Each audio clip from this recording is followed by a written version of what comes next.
Peshawar high court نے election commission سمیت فریقین کو توہین عدالت کے نوٹس جاری کر دیے۔ پشاور ہائی کورٹ نے الیکشن کمیشن سمیت تمام فریقین سے 16 جنوری تک جواب طلب کر لیا۔ پی ٹی آئی کی توہین عدالت کی درخواست پر الیکشن کمیشن کو نوٹس جاری کر دیے گئے۔ پشاور ہائی کورٹ میں الیکشن کمیشن کے خلاف پی ٹی آئی کی توہین عدالت درخواست پر سماعت ہوئی۔ الیکشن کمیشن سمیت تمام فریقین کو توہین عدالت نوٹسز جاری کر دیے۔ پشاور ہائی کورٹ نے 16 جنوری تک فریقین سے جواب طلب کر لیا۔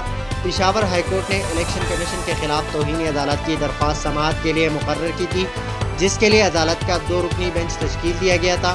بینچ میں جسٹس شکیل احمد اور جسٹس وقار احمد شامل تھے، جنہوں نے آج بروز جمعہ درخواست پر سماعت کے بتایا گیا ہے کہ انتخابی نشان بحال نہ کرنے اور سرٹیفکیٹ فوری طور پر ویب سائٹ پر اپلوڈ نہ کرنے کے معاملے پر تحریک انصاف نے الیکشن کمیشن کے خلاف پشاور ہائی کورٹ میں توہین عدالت کی درخواست دائر کی ہے۔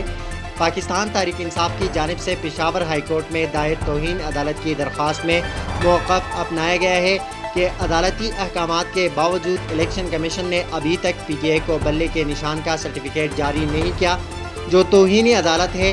دوسری طرف الیکشن کمیشن آف پاکستان نے تحریک انصاف کو بلے کا انتخابی نشان دینے کے خلاف سپریم کورٹ میں اپیل دائر کر دی ہے۔ الیکشن کمیشن کی جانب سے پشاور ہائی کورٹ کا تحریک انصاف کو بلے کا انتخابی نشان واپس کرنے کا فیصلہ سپریم کورٹ میں چیلنج کیا گیا ہے۔ اس مقصد کے لیے الیکشن کمیشن نے پشاور ہائی کورٹ کے فیصلے کے خلاف سپریم کورٹ میں اپیل دائر کر دی، جس میں موقف اپنایا گیا ہے کہ تحریک انصاف نے انٹرا پارٹی انتخابات الیکشن ایکٹ کے تحت نہیں کروائے، اس لیے پشاور ہائی کورٹ کا فیصلہ آئین اور قانون کے خلاف ہے، لہٰذا اس فیصلے کو کالعدم قرار دیا جائے۔ بتایا جا رہا ہے کہ اس حوالے سے الیکشن کمیشن حکام نے ایک اہم اجلاس میں فیصلہ کیا کہ پشاور ہائی کورٹ کے فیصلے کے خلاف سپریم کورٹ سے رجوع کیا جائے گا۔ اجلاس میں کمیشن کے 4 ممبران اور اسپیشل سیکرٹریز نے شرکت کی۔ اجلاس میں کمیشن کے 4 ممبران اور اسپیشل سیکرٹریز کو طلب کیا گیا۔